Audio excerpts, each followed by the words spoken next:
बहरहाल एक और बड़ी खबर यह कि न्यूक्लियर वॉर के बढ़ते खतरे के बीच रूस ने एक स्टेटमेंट जारी किया है। एटमी हथियारों के इस्तेमाल में विश्वास नहीं करता है रूस।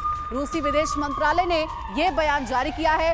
एटमी वॉर में किसी की जीत नहीं हो सकती है। रूस ने यह बड़ा महत्वपूर्ण बयान दिया है। अब इन तमाम खबरों के बीच बड़ा सवाल यही है कि एटमी हथियारों पर रूस का आखिर रुख है क्या? और ये वो रुख वाकई बहुत अजीब है, क्योंकि पुतिन के खेमे से अक्सर दोनों तरह की बातें आती रहती हैं, जिसको लेकर हम लगातार चर्चा कर रहे हैं। एक तरफ हमले की बात कही जाती है, वहीं दूसरी तरफ एटमी खतरे को लेकर तैयारियों का वीडियो जारी कर दिया जाता है। पुतिन सामने आते हैं, ये कहते हैं कि नहीं, हमारी तरफ से कोई न्यूक्लियर थ्रेट का इस्तेमाल, न्यूक्लियर हथियारों का इस्तेमाल नहीं होगा। इस बीच आपके लिए नजर डालना बहुत जरूरी है कि रूसी विदेश मंत्रालय की तरफ से अभी तक क्या कहा गया है, क्योंकि एटमी हमले पर रूस की इस हाँ ना का मतलब आखिर है क्या, समझ लेते हैं। क्योंकि रूसी विदेश मंत्रालय ने न्यूक्लियर वॉर रोकने के लिए ये जो बयान दिया है, उस बयान के आधार पर हम चर्चा जरूर करेंगे, लेकिन उससे पहले जान लीजिए कहा क्या है। न्यूक्लियर वॉर में कभी कोई डिजिटल मार्केटिंग को सीखकर आपके प्रोडक्ट्स और सर्विसेज को दुनिया को बेचना चाहते हैं तो फ्रीडम ऐप को अभी डाउनलोड करें।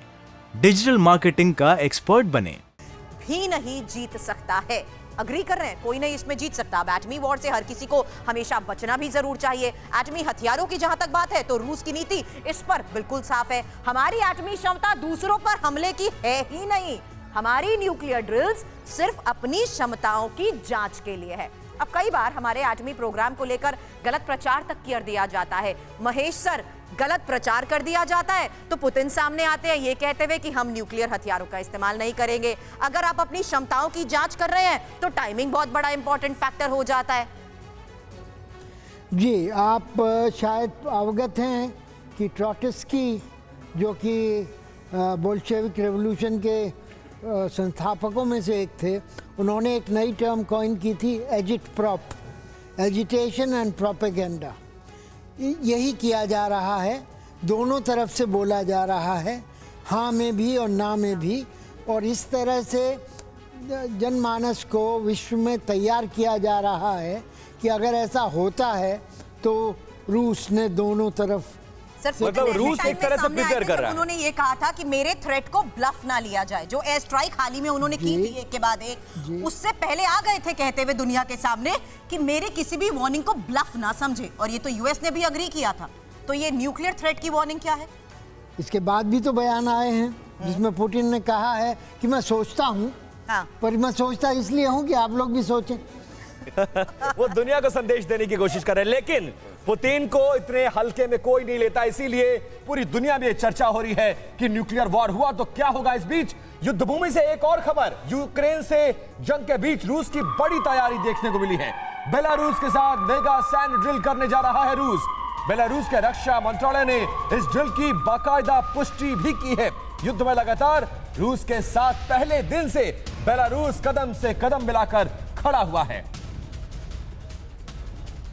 और देखिए, अब इसको समझना बहुत जरूरी है कि बेलारूस के साथ मेगा वॉर ड्रिल, इसका मतलब क्या है? 8 महीने पहले वॉर ड्रिल की गई थी, ये सभी को पता है। और इस वॉर ड्रिल के बाद क्या हुआ? 24 फरवरी को यूक्रेन के खिलाफ जंग का ऐलान कर दिया गया पुतिन की तरफ से। और अब जब हजारों की संख्या में 9000 से ज्यादा रूसी सैनिक बेलारूस में पहले से मौजूद है और यहां पर मेगा वॉर ड्रिल हो रही है, तो इसको समझना बहुत जरूरी कि आगे की स्ट्रेटेजी अब क्या है व्लादिमीर पुतिन की।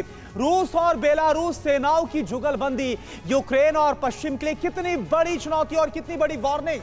वॉर शुरू होने के बाद दोनों देश किस तरह से एक साथ हैं, एकजुट है, इसे समझना बहुत जरूरी है। तो बिग वॉल के जरिए आपको हम समझाते हैं यूक्रेन पर भारी किस तरह से रूस और बेलारूस की यारी, ये समझना बहुत जरूरी है। आप जरा मैप देखिए, यह आपको यूक्रेन नजर आ रहा है, यहां पर रशिया है, और ये ठीक इसके ऊपर यूक्रेन के ऊपर आपको बेलारूस है। और बेलारूस में इस वक्त अगर बात की जाए रूस की, 9000 से ज्यादा जो सैनिक हैं वो तैनात है। दोनों देश यूक्रेन को की पूरी उत्तरी सीमा को कवर कर लेते हैं। अगर आप यहां से देखेंगे, यह आपको नजर आ रहा है यूक्रेन, यहां पर अगर नॉर्थ से लेकर अगर आप जाएंगे तो दोनों देश मिलाकर ये नॉर्थ और इसके बाद ईस्टर्न, अगर यहां पर चलाएंगे तो नॉर्थ और पूरा जो ईस्टर्न ईस्टर्न पार्ट है वो यूक्रेन का कवर करते नजर आ रहे हैं। तो सवाल यह, अगर आप यहां मैप में देखेंगे तो यहां से डोनेट्स्क, लुहांस्क और इसके बाद ज़ापोरिज़िया और खेरसोन, यानी कि इस बेल्ट पर पहले से ही रूस ने कब्जा किया हुआ है। अब आगे की जो स्ट्रेटेजी है, क्योंकि लगातार पुतिन ये बोल रहे हैं कि वो उनका यहां पर मिशन खत्म नहीं हुआ है, तो क्या इसके बाद अब नॉर्थ से आगे बढ़ने की तैयारी है?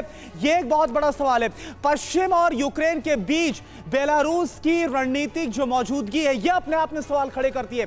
बेलारूस से यूक्रेन की धरती पर हमला करना बेहद आसान है। लगातार आप मैप को गौर से देखिए, इस मैप के जरिए आपको समझ में आ रहा होगा 24 फरवरी से पहले भी 1 महीने तक जो वॉर एक्सरसाइज चली थी, इसके बाद हमला किया गया था। बेलारूस से सैन्य हमला शुरू हुआ तो यूक्रेन 2 मोर्चों के बीच में फंस जाएगा। एक तरफ नॉर्थ में आप देखिए, उधर रशिया, अगर आप ईस्ट में देखते हैं तो दोनों तरफ से फंसता हुआ नजर आएगा।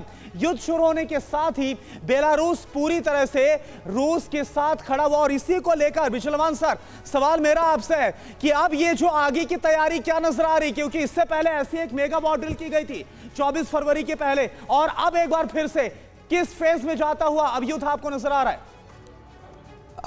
देखिए, जो आपने अभी बताया कि ये नॉर्थ से बेलारूस की तरफ से अटैक करने की बात है, मुझे नहीं लगता कि ये एक उनके लिए एक वॉर प्लानिंग के हिसाब से अगर देखा जाए तो ये एक श्रेयस्कर बात होगी, क्योंकि साउथ में ऑलरेडी यूक्रेन उनको थोड़े बहुत रिवर्सेस दे रहा है और काउंटर अटैक कर रहा है। तो ऐसे में एक नया फ्रंट खोलना मेरे विचार से तो एक ये रूस के लिए एक आत्मघाती सवाल। बिजलवान सर, सवाल इसलिए भी अहम है क्योंकि अगर आप देखते हैं, अगर आप यूक्रेन के सीधे वेस्ट की साइड आते हैं तो यहां से नेटो कंट्रीज लगनी शुरू हो जाती है। तो क्या आपको नहीं लगता कि अगर नेटो कंट्रीज पर काबू पाना है तो ये जो भूभाग है यूक्रेन का, जो मैप के जरिए दिखा रहे थे, अब इस पर कब्जा करना बहुत जरूरी है? रूस क्या इस स्ट्रेटेजी के साथ आगे बढ़ रहा है? नहीं, मुझे नहीं लगता कि ये एक मतलब मिलिट्री स्ट्रेटजी के हिसाब से ये एक अच्छा कदम होगा। सचदेवा सर, आप हाथ उठा रहे सर, प्लीज। हाँ, नहीं, मैं इसी पॉइंट पे जो आप कह रहे हैं ना, वेस्टर्न यूक्रेन का, मैं तो कहूंगा मिलिट्री पॉइंट से, I am not a military expert, but Russia ने पोलैंड और वेस्ट यूक्रेन से जो आर्म्स आ रही है उनको नहीं रोक पाया, राइट? बेस्ट तो वो करना चाहिए था इन्हें। तो अब ये अगर बेलारूस से इधर आने का सोच रहे हैं, I don't know whatever, but आपके पॉइंट को कि आप कह रहे हैं कि वहां से फिर वो नेटो कंट्रीज पे अटैक करेंगे, उन्हें तो भूल जाओ, पहले वेस्टर्न यूक्रेन को तो ब्लॉक करेंगे। बहुत सारी चुनौतियां नजर आ रही है पुतिन के सामने, जिसके बारे में सचदेवा सर जिक्र कर रहे हैं। डिजिटल मार्केटिंग को सीखकर आपके प्रोडक्ट्स और सर्विसेज को दुनिया को बेचना चाहते हैं तो फ्रीडम ऐप को अभी डाउनलोड करें। डिजिटल मार्केटिंग का एक्सपर्ट बनें।